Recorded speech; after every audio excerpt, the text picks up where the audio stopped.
Hello, good morning बच्चों। Class 12th में हम लोग फिजिक्स में टॉपिक पढ़ रहे थे क्या, मानवनेत्र। तो मानवनेत्र में हमने पिछले 2 वीडियो में हमने तुम लोगों को बताया कि मानवनेत्र क्या है, इसके कौन कौन से भाग होते हैं, ये हम लोगों ने बेटा पढ़ा है। अब हम लोग जो पढ़ेंगे क्या, नेत्र द्वारा प्रतिबिंब का बनना। तो देखते हैं भाई, नेत्र द्वारा प्रतिबिंब का बनना। तो जो टॉपिक हमारा चल रहा था मानव नेत्र,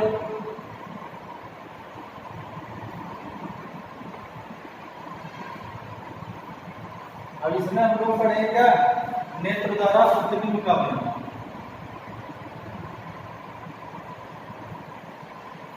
प्रतिबिंब का बनना।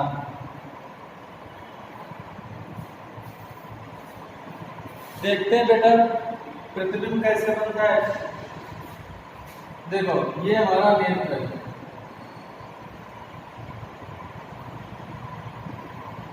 सामने कोई क्या रखी है, वस्तु रखी है।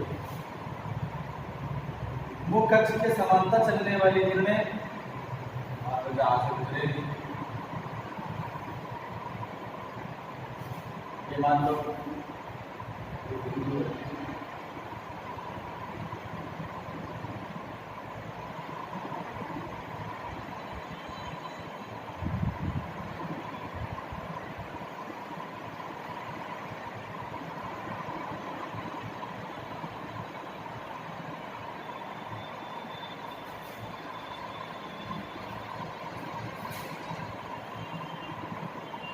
ये प्रतिबिंब बन जाता है।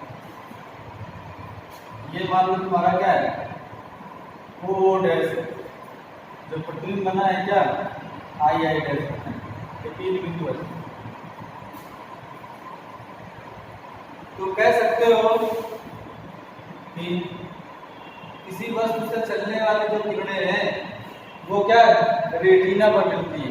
इस प्रकार किसी वस्तु ओ डैश का प्रतिबिंब कैसा, आई आई डैश उल्टा तथा वास्तविक बनता है। और कहाँ पर बनता है, रेटिना पर बनता है, तभी तो दिखाई देगा। इस प्रकार हमारा क्या बन जाता है, नेत्र द्वारा प्रतिबिंब का बनना। ये अपना बना लेना तुम लोग, ठीक। अब आगे कुछ बात करते हैं बेटा। जैसे टॉपिक आता है तुम्हारा क्या, टॉपिक जो मिलेगा एक और आया करता है, तुमसे कह देगा क्या, स्पष्ट दृष्टि की न्यूनतम दूरी किसे कहते हैं। पहले तो नेत्र की समंजन क्षमता बताओ, तो हेडिंग लिखना नेत्र की समंजन क्षमता।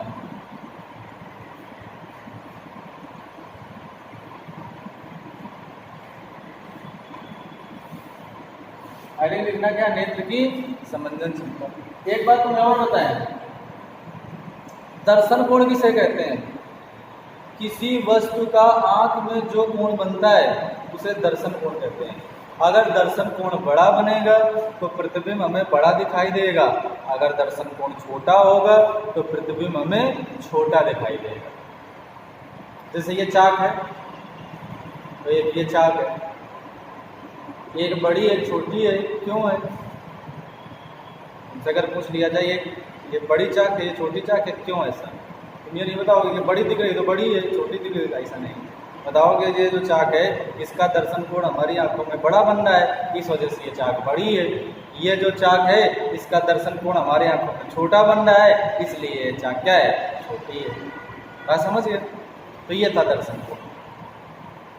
बात करते हैं समंजन क्षमता क्या होती है।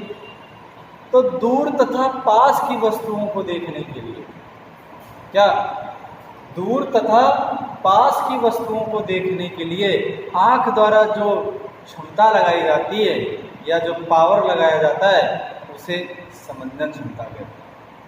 बात समझ रहे हो क्या कहा, दूर तथा पास की वस्तुओं को देखने के लिए आंख द्वारा लगाई गई क्षमता ही क्या कहलाती है, समंजन क्षमता कहलाती है। नहीं समझ पाए। कहने का मतलब बेटा कि जब दूर की वस्तुएं देख रहे हैं तो खैर ज़्यादा क्षमता तो लगेगी नहीं, लेकिन जब पास की वस्तुएं देखो, जब पास की देखते हैं तो आँख में एक पावर लगता है, उसी को कहते हैं समंजन। मतलब दूर तथा पास की वस्तुओं को देखने के लिए आँख द्वारा लगाई गई क्षमता ही समंजन क्षमता कहलाती है। या तो दूसरे शब्दों में हम लोग कह सकते हैं कि नेत्र की फोकस दूरी कम तथा ज़्यादा करने की क्षमता ही समंजन क्षमता कहलाती है। जो हम नेत्र की फोकस दूरी कम करते हैं, ज़्यादा करते हैं, वो किसके कारण कर पाते हैं? वो नेत्र की समंजन क्षमता कारण कर पाते हैं। अगर नेत्र की समंजन क्षमता हमारी ना होती तो हम शायद ऐसा ना कर पाते। कहने का मतलब है जब दूर की वस्तुएं देखते हैं तो ज़्यादा प्रॉब्लम नहीं होती, आराम से देख लेते हैं, लेकिन जब पास वस्तुएं देखते हैं तो आपको सिकोड़ना पड़ता है, तो फोकस दूरी कम होता है। जब फोकस दूरी कम होगा, जो करेगा कौन? आँख करेगा, ताकत लगाएगा, उसी ताकत को ही, उसी क्षमता को ही समंजन क्षमता कहते हैं। तो ये भी लिख सकते हो, फोकस दूरी कम तथा ज़्यादा करने की क्षमता ही क्या कहलाती है? समंजन क्षमता कहलाती है। ठीक, तो समंजन क्षमता अपना लिख लेना। ठीक है, ये क्लास 10th में भी ऐसे ही है पूरा। ठीक है, जो मानव नेत्र है उसमें भी यही मिलेगा। ठीक है, तो दोनों के लिए वीडियो तुम्हारा क्या होगा? प्रॉब्लम देगा। ठीक, आगे देखते हैं बेटा। अब क्या है, तो समझना चर्चा के पास लिख लिया। आप देखो, लिखोगे स्पष्ट दृष्टि की न्यूनतम दूरी, स्पष्ट दृष्टि की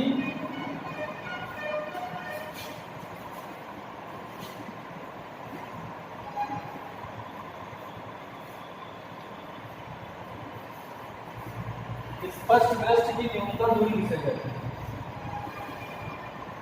क्या? स्पष्ट दृष्टि की न्यूनतम दूरी। तो देखो बेटा, जो स्पष्ट दृष्टि की न्यूनतम दूरी होती है वो होती क्या है? हमारे स्वस्थ आंखों के लिए जो स्पष्ट दृष्टि की न्यूनतम दूरी है वो 25 सेंटीमीटर है। कितना है? 25 सेंटीमीटर। स्पष्ट दृष्टि क्या होता है? अधिकतम समंजन क्षमता लगाकर, समझना क्या कह रहे हैं? अधिकतम समंजन क्षमता लगाकर,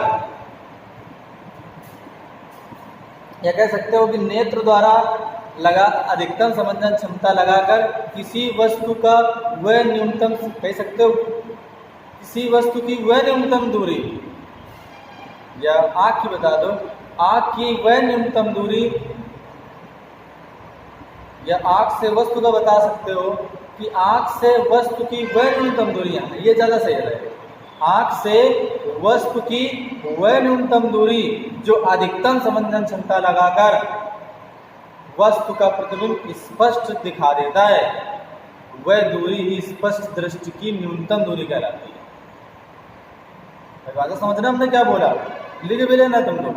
बताओगे आँख से वस्तु की वह न्यूनतम दूरी, जैसे ये है तो वह न्यूनतम दूरी, ये डिस्टेंस है, तो आँख से वस्तु की वह न्यूनतम दूरी जो अधिकतम समंजन क्षमता लगाकर वस्तु का प्रतिबिंब स्पष्ट दिखा देता है, वस्तु का प्रतिबिंब स्पष्ट दिखा देता है, वह दूरी ही स्पष्ट दृष्टि की न्यूनतम दूरी कहलाती है।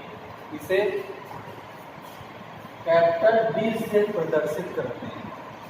इसका जो मात्रक होता है वह क्या होता है? मात्रक तो सेंटीमीटर होगा, और ये जो दूरी होती है कितनी होती है? स्वस्थ आँख के लिए 25 सेंटीमीटर।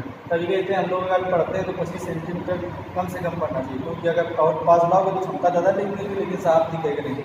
हमें जो स्पष्ट दिखेगा 25 सेंटीमीटर पर दिखता है, लेकिन ताकत ज़्यादा लगती है, इसलिए थोड़ा दूर करके पढ़ना चाहिए ना, ज़्यादा पास करके नहीं पढ़ना चाहिए। तो ये स्पष्ट दृष्टि न्यूनतम दूरी हो गई। आप लिखोगे अनंत बिंदु, ये निकट बिंदु था। ये जो हमने परिभाषा बोला ये निकट बिंदु भी कह सकते हो। बताओगे आँख से वस्तु, आँख से वह न्यूनतम दूरी या वह बिंदु जिसमें अधिकतम संवेदन क्षमता लगाकर वस्तु का स्पष्ट प्रतिबिंब बनता है, उस बिंदु को निकट बिंदु कहते हैं और उस दूरी को स्पष्ट दृष्टि की न्यूनतम दूरी कहते हैं, और यह स्वस्थ आंख के लिए 25 सेंटीमीटर होता है। अब लिखोगे दूर बिंदु। दूर बिंदु पर कैसा क्या बताओगे?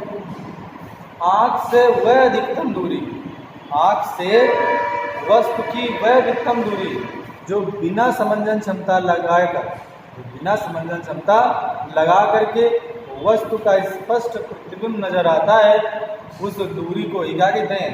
दूर बिंदु कहते हैं।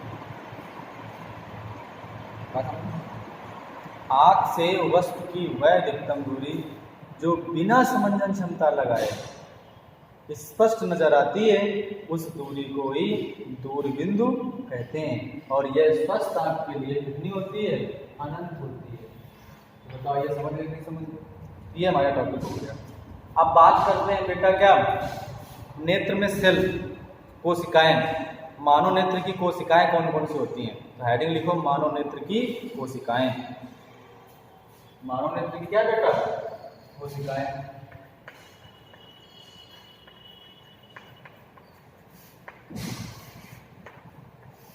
मानव नेत्र में दो प्रकार की कोशिकाएं होती हैं।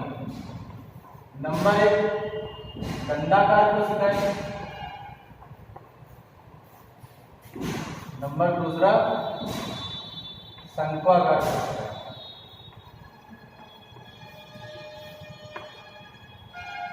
रॉड से बोलते हैं दंडाकार, लिखो दंडाकार कोशिकाएं। बताओगे मानव नेत्र की मानव नेत्र में दो प्रकार की कोशिकाएं होती है। नंबर 1 क्या लिखोगे? दंडाकार कोशिकाएं। दंडाकार कोशिकाओं लिखो, यह प्रकाश की तीव्रता के लिए सुग्राही होती हैं। बताओगे जो दंडाकार कोशिकाएं क्या के लिए सुग्राही होती है? प्रकाश की तीव्रता के लिए। इसी वजह से हम लोग तीव्रता को सह पाते हैं, नहीं तो तीव्रता को सह ही ना पाते हैं। तो दंडाकार कोशिकाएं क्या के लिए सुग्राही होती है? प्रकाश की तीव्रता के लिए सुग्राही होती हैं। ठीक है, और ये किसके ज्यादा होती हैं? ये हमारे चमगादड़ जैसे हैं, इनके ज्यादा होती है। कम, सबसे कम किसके होती है? मुर्गों की कम होती है। तब भी जैसे हल्का भी प्रकाश आता है तुरंत वो क्या भागने लगते हैं, प्रकाश चला जाता है तब भी भागने लगते हैं। ठीक है, अब बात करते हैं शंक्वाकार कोशिकाएं। हेडिंग लिखोगे शंक्वाकार कोशिकाएं। बताओगे ये प्रकाश के रंगों के लिए सुग्राही होती है। रंगों के लिए सुग्राही होती है। यह प्रकाश के रंगों के लिए सुग्राही होती हैं। जो हमें रंग दिखते हैं डिफरेंट प्रकार के अलग अलग, ये किसकी वजह से दिखते हैं? वो इसी वजह से दिखते हैं। ठीक है, शंक्वाकार कोशिकाओं की वजह से दिखते हैं, अदरवाइज हमें रंग न दिखते। ठीक है, कहते हैं और अगर ये कमी है जिसके, लिख लेना इसकी कमी से, मतलब दंडाकार कोशिकाएं तो क्या होगा? इसकी कमी से वर्णांता हो जाती है या वर्णांता नामक रोग हो जाता है, मतलब जिसे सीवी बोलते हैं, कलर विजन, जिसकी वजह से कुछ रंगों का आभास नहीं हो पाता है। मतलब जैसे हो सकता है लाल हरा का उन्हें दिखे, अलग अलग प्रकार की कई सारी सीवी होती है। ठीक है, तो ज्यादातर होता है क्या? लाल हरा रंग नहीं दिखता है। जैसे कहते हैं जो गिलहरी है तो उसको परमानेंट लाल रंग नहीं दिखता है, गिलहरी को लाल रंग नहीं दिखता है। तो उसे क्या कहते हैं? तो सीवी समझ गए ना, वर्णांता हो जाता है। जब एयरफोर्स में जाओगे या कहीं डिफेंस का एग्जाम दोगे तो जब तुम्हारा मेडिकल होगा तो ये सीवी चेक करते हैं वो लोग, कहीं कलर ब्लाइंडनेस नहीं, वर्णांता तो नहीं। ठीक है, कलर विजन बोलते हैं। तो ये अपना बेटा तुम लोग राइट कर लेना। अब हम लोग लिखेंगे क्या? नेक्स्ट हेडिंग डाल लेना क्या? मानव नेत्र संबंधित दोष। मानव नेत्र संबंधित क्या?